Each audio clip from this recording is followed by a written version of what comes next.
కాంగ్రెస్ పార్టీతోనే రైతుల జీవితాలు బాగుపడతాయని భారత్ జోడో యాత్ర టీం తెలిపారు. యాత్రలో భాగంగా శనివారం వారు పరిగి చేరుకున్నారు.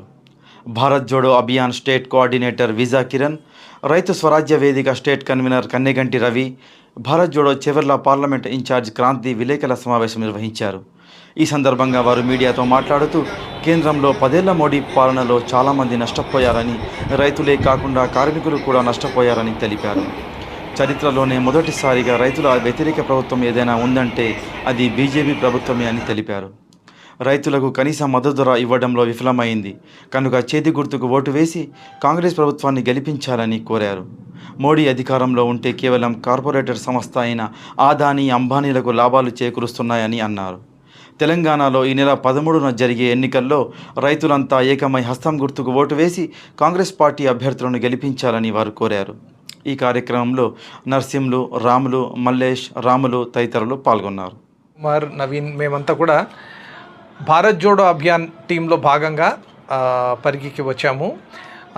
మేమంతా కూడా సామాజిక కార్యకర్తలము. ప్రజా సంఘాలలో భాగంగా మేమైతే రైతు సంఘంలో భాగంగా, రైతు స్వరాజ్య వేదిక అనే రైతు సంఘంలో భాగంగా అనేక సంవత్సరాలుగా కూడా ప్రజల సమస్యల మీద పనిచేస్తున్నాము. ఇప్పుడు ఉన్న తరుణంలో మాకు చాలా స్పష్టంగా అర్థమవుతున్నది ఏంటంటే, భారతదేశంలో ఏదైతే కేంద్ర ప్రభుత్వం గత 10 సంవత్సరాలుగా పరిపాలిస్తుందో మోడీ ప్రభుత్వ విధానాల వలన, వాళ్ళ వైఖరి వలన మొత్తము సామాన్య ప్రజలకి ఈ 10 ఏళ్లలో కూడా చాలా తీవ్రమైన నష్టం జరిగింది. ముఖ్యంగా రైతులకు, కార్మికులకు, శ్రామికులకు, విద్యార్థులకు, ఉద్యోగం కోసం వెతుకుతున్న యువతకి, వీళ్ళందరి పరిస్థితి కూడా 10 ఏళ్ల క్రితం ఉన్న దానికంటే ఇప్పుడు ఇంకా కూడా అధ్వానంగా తయారైంది. మోడీ ప్రభుత్వం ఒకవైపు వికసిత భారత్ అని చెప్పి వాళ్ళు బాగా డంకా బజాయించుకుంటున్న వాస్తవ పరిస్థితులు క్షేత్రస్థాయిలో అట్లా కనిపించట్లేదు. ముఖ్యంగా మేము రైతులతో పనిచేస్తున్న రైతు సంఘాలుగా పూర్తిగా ఇంత రైతు వ్యతిరేక ప్రభుత్వము మన భారతదేశ చరిత్రలోనే లేదనేది మా నమ్మకము. కాబట్టి కనీస మద్దతు ధరలు రైతులకు అన్ని పంటలకి రావాలన్నా, మన తెలంగాణ రైతులు కూడా ఎప్పటి నుంచో కూడా అది కందులు కావచ్చు, పత్తి కావచ్చు, మొక్కజొన్న కావచ్చు, ఏ పంటకైనా కూడా, వరి కావచ్చు, పండించిన పంటకి న్యాయమైన ధర కావాలనేది వాళ్ళు కోరుకుంటున్నారు. అదేవిధంగా ఒక మంచి పంట బీమా పథకం ఉండాలా, ప్రకృతి వైపరీత్యాలు వచ్చినప్పుడు వాళ్ళకి నష్టపరిహారం అనేది అందాలా, ఇవన్నీ కూడా ప్రతి రైతు కోరుకుంటున్నారు. కానీ అది ఇవ్వడంలో ఈ కేంద్ర ప్రభుత్వం పూర్తిగా విఫలమైంది. రైతుల డిమాండ్లు ఎక్కడ కూడా వాళ్ళు యాక్సెప్ట్ చేయలేదు. అంతేకాకుండా రైతులకు వ్యతిరేకంగా ఒక కార్పొరేట్ చట్టాలు తీసుకుని వచ్చి మొత్తం వ్యవసాయాన్ని కార్పొరేట్ రంగానికి, ముఖ్యంగా అదానీ, అంబానీ లాంటి బడా కార్పొరేట్లకి చేతిలోకి అప్పగించాలనేది వాళ్ళ ఉద్దేశము. దీనికి వ్యతిరేకంగా రైతు పోరాటం చాలా గత 3 సంవత్సరాలకు చాలా ఉధృతంగా జరుగుతూ ఉంది.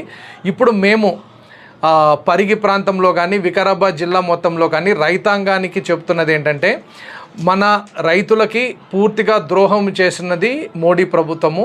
వాళ్ళు ఏదైతే మద్దతు ధరలకు సంబంధించి కానీ, స్వామినాథన్ కమిషన్ సిఫార్సులు అమలు చేయడం గురించి కానీ, రైతుల ఆదాయాలు రెట్టింపు చేయడం విషయంలో కానీ వాళ్ళు ఏదైతే వాగ్దానాలు చేశారో ఒక్కటి కూడా నెరవేర్చలేదు. కాబట్టి తప్పనిసరిగా మోడీ ప్రభుత్వాన్ని గద్దె దించే విధంగా రైతులు ఈసారి తీర్పు చెప్పాలని చెప్పి మేము పిలుపునిస్తున్నాము.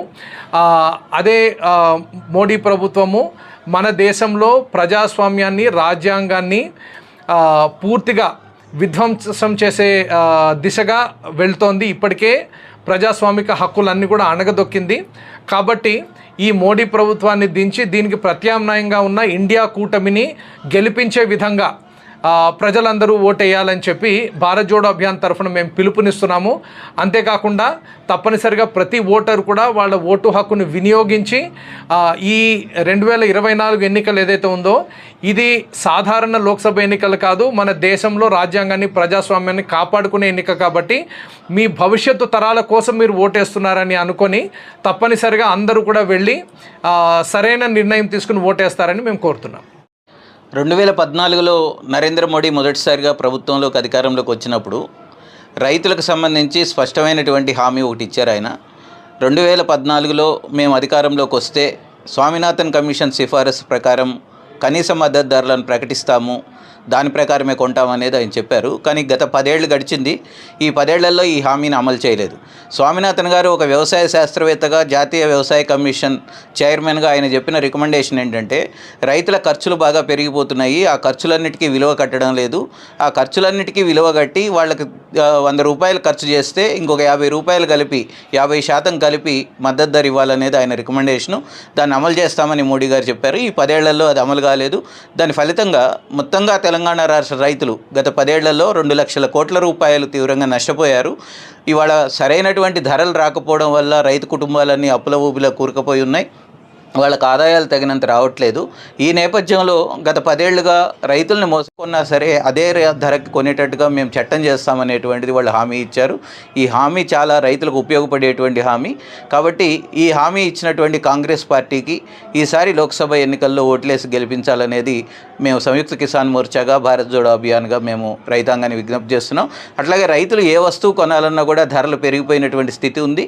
ఇవాళ డీజిల్ ధరలు బాగా పెరిగిపోయి అన్ని యంత్రాల కిరాయిలన్నీ పెరిగిపోతున్నాయి. అట్లాగే ఏ వస్తువు ఎరువులు, పురుగు మందులు, అన్ని రకాల విత్తనాలు లేకపోతే ఏది కొన్నా కూడా GST కట్టాల్సినటువంటి పరిస్థితి ఉంది.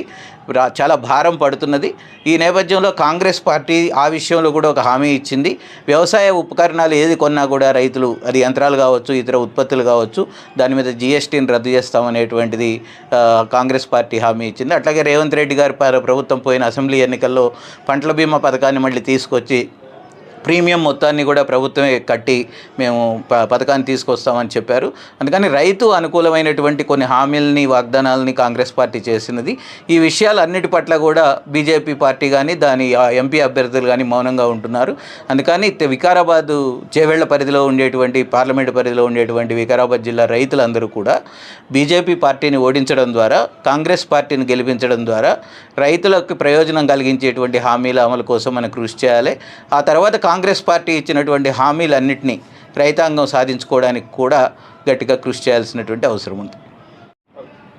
చేవేళ్ల ప్రజల పార్లమెంటు కాన్స్టిట్యున్సీ ప్రజలందరికీ భారత్ జోడో అభియాన్ తరపున అందరికీ స్వాగతం పలుకుతూ, గత 10 సంవత్సరాలుగా మోడీ పాలనలో జరిగిన విధ్వంసం ఏ రకంగా ఉందంటే, అది ఆర్థికంగాను, సామాజికంగాను, రాజకీయంగాను అన్ని రకాలుగా మోడీ ఈ దేశ ప్రజలను మోసం చేస్తూనే వస్తున్నాడు. ఆయన చేసిన ప్రామిస్లను మర్చి ఏదైతే 2014లో అవినీతి పైన నేను పోరాడతాను, ఉద్యోగ కల్పన చేస్తాను అని చెప్పి ఏదైతే వచ్చాడో, ఆ రెండింటిని మర్చి అవినీతి పరులకే మళ్ళీ పట్టం కట్టి దేశంలో మొత్తం అవినీతి పరులనే లక్షాధిక కోటీశ్వరులను చేసే దిశగా ఆయన అడుగులు వేస్తూ ఉన్నాడు. అదేవిధంగా చేసిన అభివృద్ధి, గత 10 సంవత్సరాలు చేసిన అభివృద్ధి గురించి మాట్లాడి ఓట్లు అడగకుండా మతం, మందిరం, మంగళసూత్రాలు అంటూ ఒక విధ్వంసకమైనటువంటి ప్రకటనలు చేస్తూ దేశంలో ఉన్నటువంటి హిందూ మతం, ముస్లిం మతాల మధ్యన చిచ్చులు వేయగొడుతూ చిచ్చులు పెడుతూ ఇలా ముందుకు సాగుతూ ఉన్నాడు. దీన్ని అందరూ కూడా గ్రహించి మనకున్నటువంటి ఓటు హక్కును సద్వినియోగం చేసుకొని మనమందరం కూడా ఒక భారతదేశంలో సమాజ స్థాపనకై మనం ముందుకు సాగాల్సిందిగా కోరుతూ ఉన్నాము. ఆయన ప్రకటించిన 2 కోట్ల ఉద్యోగాలు మనకి ఇవ్వాల్సి వస్తే 20 కోట్ల ఉద్యోగాలు బాకీ ఉన్నాడు. అదే మన వికారాబాద్ జిల్లాకు ఆ ఉద్యోగాలను కనుక పంచుకుంటే 2 లక్షల పైగా ఉంటుంది.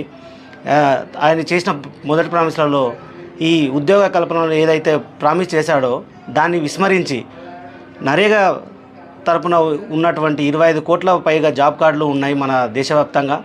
ఆయన దాన్ని ఆ పనికి ఆహార పథకం కింద ఉన్నటువంటి జాబ్ కార్డులను కూడా 7 కోట్ల వరకు తొలగించారు. మన తెలంగాణలో అయితే ముఖ్యంగా 17 లక్షల వరకు జాబ్ కార్డులు తొలగించారు. ఆ హక్కును ఉపాధి కింద ఇచ్చే ఉద్యోగాలు పక్కన పెట్టేస్తే ఉన్న ఉద్యోగాలను కూడా ఆయన తీసేసే పరిస్థితి ఉంది. కాబట్టి ప్రతి ఒక్కరు కూడా ఆలోచించండి. గత 10 సంవత్సరాలలో, గత 65 సంవత్సరాలలో ఎంతోమంది ప్రధానులు ఈ దేశానికి వచ్చారు, పోయారు. వాళ్ళంతా కూడా ఎన్నో సంస్థలను ఏర్పరిచారు. కానీ ఈయన ఉన్న సంస్థలను అమ్ముకుంటూ దాంతో వచ్చినటువంటి ఆదాయాన్ని ఓన్లీ ఆదాయాన్ని అమ్మాలకు మాత్రమే కట్టబెడతా ఉన్నాడు. ఈరోజు ఆదాయాన్ని ఆస్తులు 14 లక్షల కోట్లకు చేరింది. ఆయన ఇచ్చే ఉద్యోగాలు కేవలం 25,000 మాత్రమే. కాబట్టి ఒకసారి ఆలోచించండి. అదేవిధంగా ఆయన చేసిన అప్పు కరెక్ట్గా నెలకు ₹1,00,000 కోట్ల చొప్పున 120 లక్షల కోట్ల అప్పు చేసిండు. గత ప్రధానులు అందరు కలిసి చేసిన అప్పు ఎంత అంటే 55 లక్షల కోట్లు ఉంటే ఈయన చేసిన అప్పు 120 లక్షల కోట్లు, అంటే 175 లక్షల కోట్లకు మన దేశం చేరుకుంది. అంటే ఈయన 5 ట్రిలియన్ ఎకనామీ అని చెప్పిన మోడీ గారు ఇంత ఆర్థిక సంక్షోభాన్ని సృష్టించారు. కాబట్టి ఈసారి ఓటు వేసేటప్పుడు ప్రజలందరూ కూడా మాది ఇదే విజ్ఞప్తి, ఇలాంటి ఆర్థిక విధ్వంసము, రైతుల మీద విధ్వంసము, మహిళల మీద విధ్వంసం చేస్తున్నటువంటి, అరాచకం చేస్తున్నటువంటి ఈ ప్రభుత్వాన్ని ఖచ్చితంగా గద్దెదించాలి. వీళ్ళందరికీ సరైన గుణపాఠం చెప్పాలని వచ్చే 13వ తారీఖు జరగబోయేటువంటి పార్లమెంట్ ఎలక్షన్లో కాంగ్రెస్కు అత్యధిక మెజార్టీ జరిపించి బీజేపీ ప్రభుత్వాన్ని ఓడించాలని నేను ఈ చేవెళ్ళ పార్లమెంటు ఉన్నటువంటి ఓట్ల మహాశయులందరినీ కోరుతా ఉన్నాను.